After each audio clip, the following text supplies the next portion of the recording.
So remember in week 2 when everyone thought that Kentucky would beat South Carolina and then South Carolina proceeded to show the weaknesses of everything that the Wildcats had in Lexington?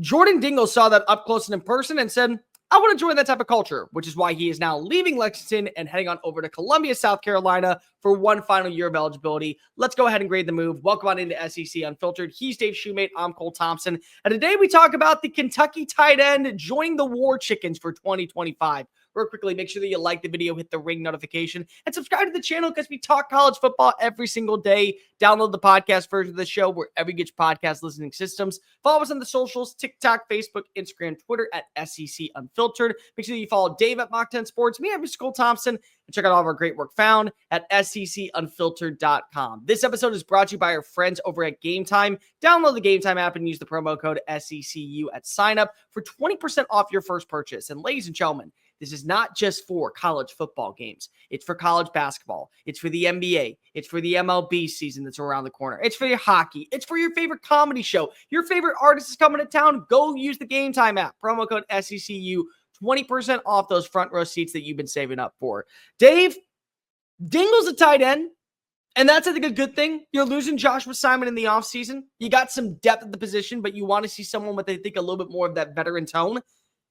There's not a lot on him. He really did not break out after his freshman year. What I will say is he is going to a system that I think is going to properly utilize the tight end position well. And that might be a reason why when we look back at the end of 2025, we're seeing a different guy. I'm just wondering to ourselves, hey, why wasn't he doing that for the blue big wall? Why was he not making those type of plays in Lexington? I think that scheme fit. This is a really intriguing option for South Carolina, and it's a really, really intriguing option for Dingle too. Yeah, I mean, can they get the 2022 version of our guy Jordan Dingle here? That would be kind of the question because he always that was what Will Levis, and they had even offensive line struggles that year. But that I got to see him up close and personal on the sideline that year, and when they played Ole Miss that year. That game came down to the wire. Ole Miss, I think, Kentucky rolled in top 10 in the country that year. The game came down to like an illegal procedure call, if I'm right. Ole Miss ended up winning. But no, that was my first introduction with Jordan Dingle that actually ended up being his best season across the board there. They kind of dominated the middle of the field there, used him in the flats, similar to what Carolina did, like you mentioned with Josh Simon this year. Mike Shula, we talked about it a little bit last night, fits into this offense to some extent too. I like this take. Again, you had to replace Simon. You probably got as good as anyone as you could have got out of the portal from, again, didn't have the productivity this year or really even last year, but you've seen it. There's proof of concept in your conference, in your league. And let's be honest too, Bear, that's really probably the last time he had a legit quarterback. Now, you can say, I know Will Levis got benched, but from a college perspective, he was fine. Obviously, he was the first pick in the second round. But a lot of that year was the first year the big blue wall, the offensive line started regressing some. So I think overall he was one of the primary targets for Will Levis because he didn't have a lot of time. But the last time he had a good college quarterback, he had production. And obviously he's walking into a offense where LaNorris Sellers will be in his second year as a starter. So I think it's as good as a pickup, just like we mentioned with the Gabriel Brownlow-Dindy. A very safe, don't really see a very low floor with this pickup. Really underwhelming 2024 season, 9 catches, 71 yards, but he's 6'4", 242 pounds, 615 career receiving yards, 43 catches, 4 touchdowns on his career. 1 came this past season. I think the reason why I like this move so much is because of who was just named the offensive coordinator. It's Mike Shula. Mike Shula has an emphasis on running an offense that caters to a lot of connectivity when it comes to the short to intermediate game. And if you remember, who did he work with? Cam Newton. Cam Newton became an icon in Carolina, and Mike Shula was at the forefront of watching that unfold. When he was in Carolina, they loved to utilize the running back tandem. They had a mobile quarterback, but they had 2 running backs, Jonathan Stewart and D'Angelo Williams. They loved using them. They loved that they were the focal point of the team, and they took a lot of pressure off of Cam to make mistakes. Who was the other big-time name in that room?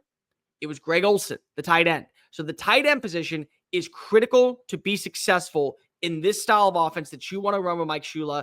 Yes, you are going to lose Josh Simon. Yes, you are going to bring back Michael Smith, the freshman. You bring him back Brady Hunt. You just added Michael Tyler. There's a lot to like about the room, but I want a veteran that can just, if there's ever a moment to where these young guns aren't picking up the slack, if these young guns aren't making the necessary waves, if they're still trying to learn the ins and outs of playing in this offense, I get a dude that's been around the block. I get a dude that's worked with the mobile quarterback. I get a dude that's got experience playing in the SEC. There's a lot of the way that we've talked about other players a high floor, a high ceiling for them. I mean, a low ceiling for them. Very high floor. There is a way to utilize Dingle. I think that in this style of offense, he's going to be properly utilized, and it's going to put him in a great position to put up career record numbers in 2025. No, I totally agree with you, Bear.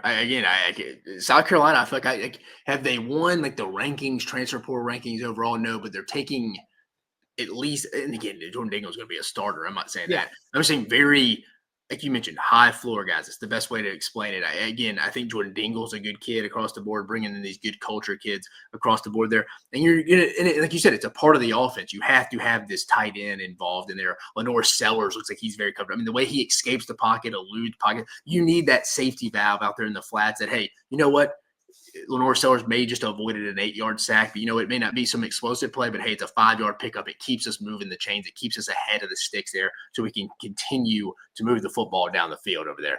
Again, this is that safety valve. Do they still need a threat on the outside to go take a top off defense? Yeah, absolutely. But I do think in that short intermediate realm, and again, Dingle's not some like big time vertical threat. You go back and watch his stuff from 2022, just the flat middle of the field, owning that middle of the field. If you have a threat like that, they put so much stress on defenses and defensive coordinators just because you can't cover everything. I mean, I know people think sometimes like, why did he call that? He's wide open. It's like, well, there's an answer to every defensive call that you call there. I mean, there's answers to quarters, cover 2, cover 3. There's answers to it all. You can't cover everything. And if you add a guy like Jordan Dingle in, as a South Carolina fan saw this year with Josh Simon, a vertical threat, or I shouldn't say vertical threat, a threat in the passing game from the tight end spot can change the whole dynamics of an offense, and this will be key. And I think South Carolina did as good a job as you could going to get a kid out of the portal that has proven production. Granted, back in 2022, which feels like a long time ago, but proof of concept, and that was the last time he had a really good quarterback. So I'll give him the benefit of the doubt that I think he could at least somewhat go match that next year. In 2022, he had 20 catches for 220 yards, average of 11 yards per catch, 3 touchdowns. Of those 20 catches, 13 went for first downs. So this is a chain mover. This is somebody that you can trust in a very limited capacity. Maybe it's 3 targets a game. He's going to get you 8 yards. He's going to get you 14 yards. He's going to get you a touchdown. That's what you want. And by the way, the leading receiver this past year out in Columbia, South Carolina on Willie B Saturday afternoons, Josh Simon. So there's already a proof of concept that, yes, they love to utilize the tight end position. Let's go ahead and talk about this grade. How do we feel about it? You look right now, elite, all league, winnable plus, winnable minus. We're not going to talk about Jag. I'll let you go through very quickly. I have my thoughts on Jordan Dingle. I think you have your thoughts on Jordan Dingle. I think that we're going to be on opposite ends when it comes to this one, Dave. All right, so grading scale here. This goes back to when I was at Georgia. So this is actually what the University of Georgia uses as their grading scale. This is what Oregon uses as their grading scale. So this is where I picked it up in my time in college football, brought it with me after I worked at Georgia in 2015 and 16. Elite grading scale here.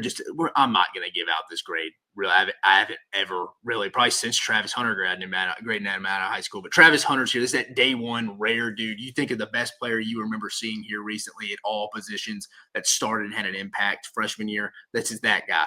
All league, most of your roster ain't going to be here either. But for sure, year 1 or year 2 SEC starters, has the talent to be an SEC contributor, projects to be an all-conference player, high NFL draft pick. When you see these offer takes, that's just the call to actions. Winnable plus.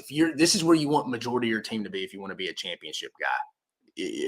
A championship team. You need to hit, every 10 guys you take, you need to probably hit on the 6 to 7 here. Be it that 60-70% hit range, you're going to win a lot of football games. This is where the core of your team should be. Now, from a high school level, these aren't immediate impact guys, but from a transfer portal standpoint, you can win with a lot of these guys if you'll get winnable plus guys. You're winning because of them, and you put some chess pieces around them. You can win a lot of football games here. Winnable plus and winnable minus. Again, this isn't a bad player. Don't look at the minus and think it's bad. It's just kind of for a defensive. I always think of offensive defensive line here. It's almost like you can win with them, but not because of them. You're to surround them with other good players as well. I mean, for example, like I think Mazio Bennett somewhat in this realm here. He's not a true number 1 player, but again, you can win with Mazio Bennett because he fits into that wide receiver room where he's kind of maybe our little undersized guy, can make big plays on third down. We're not going to go win because of him if he's our number 1, but we can win with him. That's just kind of an example there. Then obviously down below with Jags, that's just guys not good enough to play. For me, Bear, for Jordan Dingle, I'm gonna go winnable plus here. I'm in a given mood today, so that's back-to-back winnable pluses I've given the South Carolina transfer portal tags. I think he's a guy. I think from a transfer portal standpoint, he's going to come in and be immediate starter. Obviously, you lose in Josh Simon, and I think it's already been the proof in the pudding. Again, Mike Shula was in the building this year, so it's not like a totally new coordinator coming in, and there's no hey, I don't know if we're going to go to the tight ends much, even though he had success with Josh Simon this year. No, and you mentioned Mike Shula's past offensively as a coordinator going back to Carolina. Even I remember him as with Nick Walker at Alabama and Travis McCall. He used to use them a ton all the time as well. So he's going to utilize them. I mean, he's going to have to come in, and I think he has success. I'm going to go with the proof of concept. I think he's one of the under-the-radar players probably in the league that a lot of people won't be talking about going to the year, Jordan Dingle, that I think we will be talking about maybe not as highly as Josh Simon, but will have a productive year and be that safety valve and middle-of-the-field threat for LaNorris Sellers. So I'm going to go winnable plus, Bear. I expect him to contribute immediately. I thought you'd go winnable minus. I'm going to go winnable plus too. The thing that I like about him is that he's going to a system that fits. And something that matters to me is you go to a place that you know you're going to have success in because there's a proof of concept. And I think that that's what you're going to get in Dingle. The way that a guy like Gunnar Helm broke out for Texas this year, I think could be a way that we could see Dingle have a very similar connotation in 2025. He's not going to be somebody that wins with 18-yard gains. He's not going to be somebody that probably gets 10 touchdowns, but he is going to be somebody that can move the sticks. He is somebody that will be an effective blocker. He is somebody that will add a security blanket for a young quarterback going into his second season as a full-time starter. And he's somebody that is going to elevate the offensive passing attack and put up better numbers in production.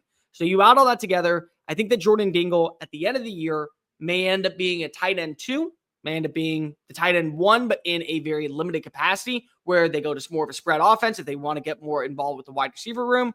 He may only finish with 25 catches, but I guarantee you that 15 of those 25 catches will probably be beneficial to LaNorris Sellers. More importantly, they will be substantial to the success of South Carolina. No, I agree, Bear. So we're on the same page with this one. Again, me and you talked about it in the last few ones. I mean, I think the phenomenal transfer portal takes by South Carolina. Low risk, high reward. Let us know in the comment section down below. How do you feel of Jordan Dingle leaving Lexington and coming to Willie B in 2025? Make sure that you like the video, hit the ring notification down below. Subscribe to the channel because we talk college football every single day. Follow Dave at Mock 10 Sports, me and Mr. Cole Thompson, and check out all of our great work found at SECUnfiltered.com. For Dave Shumate, I am Cole Thompson. War Chickens. You got yourself a tight end. Peace.